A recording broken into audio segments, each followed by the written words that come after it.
जज साहब का रहस्यमय इस्तीफा, यह इस वक्त की दोस्तों सबसे बड़ी खबर है। बंगाल चुनाव हुआ, नतीजे हो गए, लेकिन अब इसके बाद जो खबर आई वो सबको हैरान कर रही है। एसआईआर को हेड करने वाले एसआईआर ट्रिब्यूनल के हेड वो अपना इस्तीफा दे देते हैं। जिस पैनल में एक दो नहीं 19 रिटायर्ड जज थे, उनको हेड कर रहे थे कोलकाता हाईकोर्ट के चीफ जस्टिस यही शिवज्ञानम, इन्होंने इस्तीफा दे दिया। मगर क्या इतनी बड़ी खबर आपने किसी न्यूज चैनल पर डिबेट चर्चा होते हुए सुना या देखा? नहीं ना। बंगाल का मंजर क्या है? तमाम तरह की तस्वीरें आ रही हैं, यहां तक कि म्यूजियम में घुसकर माथे पर तिलक लगाया जा रहा है, मदर टेरेसा, तमाम तरह की तस्वीरें। इतना ही नहीं, टीएमसी का बड़ा चेहरा रही महुआ मोहतरा सांसद, भद्दे भद्दे कमेंट किए जा रहे हैं, सियानी घोष कमेंट किए जा रहे हैं। लेकिन इस वक्त की बड़ी खबर जिसमें मैं चर्चा करना चाहूंगा, सबसे पहले दोस्तों, कल रात करीब 8 बजे का वक्त था, एसआईआर वाले जज साहब ने अपना रहस्य में इस्तीफा दे दिया। और जानते हैं चौंकाने वाली खबर इसमें एक और है। ट्रिब्यूनल के अंदर 19 रिटायर्ड जज, उन्हीं को हेड कर रहे थे कोलकाता हाईकोर्ट के चीफ जस्टिस।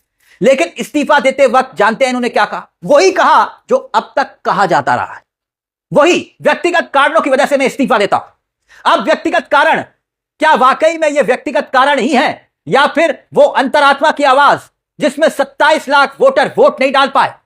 ये आरोप पश्चिम बंगाल के चुनाव के वक्त खूब लगे थे।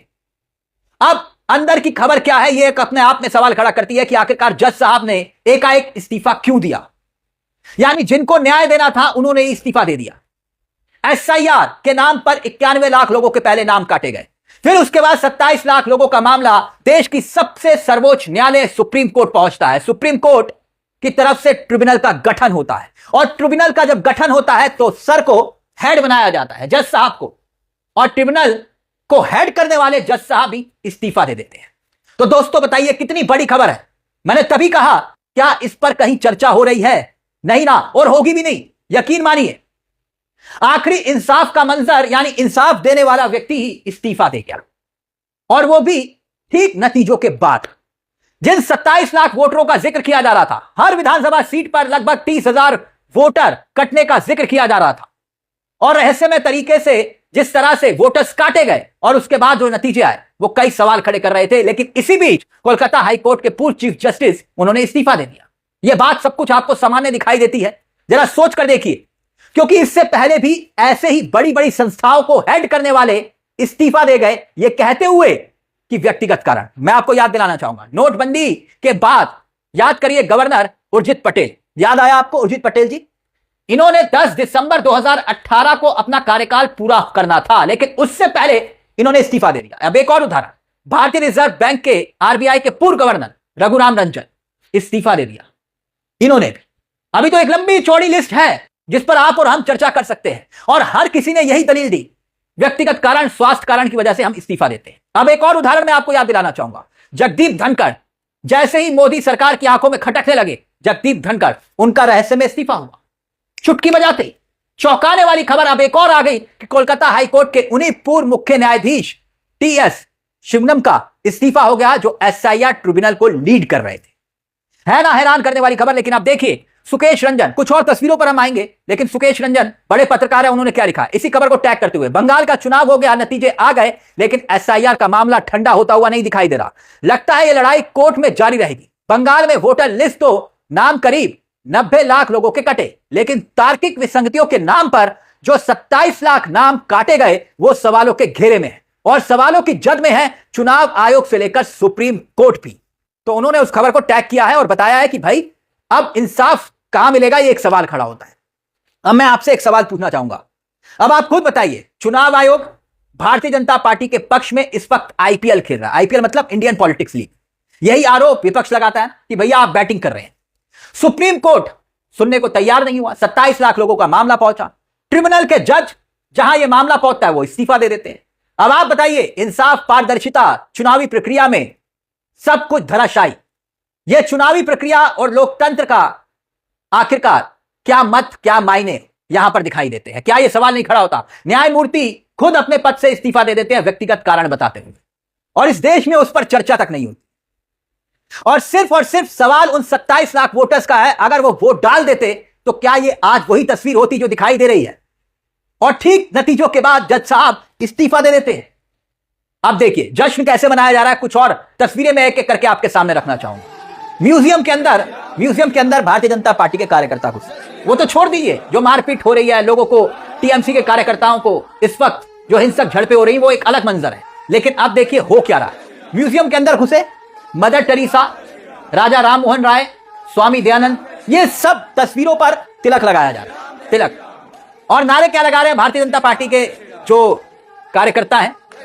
धार्मिक नारे, जय श्री राम नारे लगाइए। मुद्दा जय श्री राम का नारा नहीं है, यह गलत है। जय श्री राम का नारा लगाइए, जोर जोर से लगाइए, कोई आपत्ति नहीं है, मैं भी लगाता हूं, लेकिन किसी को डराने के लिए नहीं। जय श्री राम का नारा लगाइए, कोई आपत्ति नहीं, कोई दिक्कत नहीं, लेकिन आप उसके पीछे मकसद क्या है? यह सब कुछ हो रहा है। लेकिन अब देखिए महुआ मोहत्रा के साथ प्लेन में क्या हुआ? सांसद है टीएमसी, टीज किया जा रहा है, सयानी घोष, भद्दे भद्दे कमेंट किए जा रहे हैं। तो दोस्तों सवाल खड़े होते हैं, और सवाल सबसे बड़ा क्या? शुभेंदु अधिकारी के खुद पर्सनल असिस्टेंट पीए, उनको मौत के घाट उतार दिया गया। सीधी सी बात है, भारतीय जनता पार्टी और खुद शुभेंदु अधिकारी सीबीआई जांच की मांग गृह मंत्री अमित शाह से क्यों नहीं कर रहे हैं कि भाई मेरे पीएस की मौत हुई है, आप सीबीआई जांच के आदेश दीजिए। क्या यहां पर सीबीआई जांच के आदेश दिए गए? तो आप बताइए। बड़ा सवाल है, रहस्यों के घेरे में यह सब कुछ हुआ है। शुभेंदु अधिकारी के पीए की मौत हुई है और हत्यारे पकड़े नहीं, गलत नंबर प्लेट का इस्तेमाल हुआ। तो क्या यह सीधे तौर पर कानून व्यवस्था जो चरमराती हुई दिखाई दे रही है नतीजों के बाद, केंद्र सरकार के अधीन है या नहीं है? या फिर चुनाव आयोग जिसने दावा किया कि केंद्रीय सुरक्षा बल चप्पे चप्पे पर मौजूद रहेगा, वो 2.5 लाख फोर्सेस कहां है? उसका फायदा क्या हुआ कि जब शुभेंदु अधिकारी के खुद असिस्टेंट तक की मौत हो गई, वो भी रहस्यमय तरीके से, और शुभेंदु अधिकारी सीबीआई जांच की मांग नहीं कर रहे हैं? तो सवाल उठता है कि आखिरकार यह साजिश किसने रची?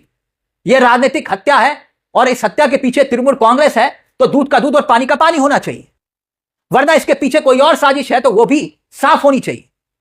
लेकिन अब इन साजिशों के बीच में एक और साजिश का जिक्र किया जा रहा है, जज साहब के इस्तीफे का। आखिरकार ये बंगाल के भीतर जीत के बाद ये हो क्या रहा है? किस तरह से बंगाल के भीतर एक अलग तरीके की सियासत हो रही है, जिसे देखकर देश भी डर रहा है कि आखिरकार ये कौन सी सियासत है साहब, जहां सुप्रीम कोर्ट के जज भारतीय जनता पार्टी की मदद से राज्यसभा पहुंच जाते हैं, कभी आंध्र के गवर्नर बन जाते हैं, कभी एनजीटी के प्रमुख बन जाते हैं, कभी जजेस कहते हैं कि भैया इंसाफ तो मिलेगा लेकिन हिंदुओं के हिसाब से मिलेगा, संविधान के हिसाब से नहीं। तो यह सब कुछ चल रहा है, सब कुछ। और अब इन जज साहब का इस्तीफा, वो भी रहस्यमय तरीके से, और कारण वही व्यक्तिगत कारण। अब इस पूरे मामले को लेकर आपकी क्या राय है दोस्तों? आपको क्या लगता है कि आखिरकार यह जज साहब का इस्तीफा अंतरात्मा की आवाज है या मामला कुछ और है? अपनी राय हमें कमेंट बॉक्स में जरूर दीजिएगा। मुझे तिलक चावला को दीजिए इजाजत। एक छोटी सी दरख्वास्त, चैनल को सब्सक्राइब करना मत भूलिएगा। मंच आप ही का है जहां कलम गुलाम नहीं। नमस्कार, जय हिंद, जय भारत।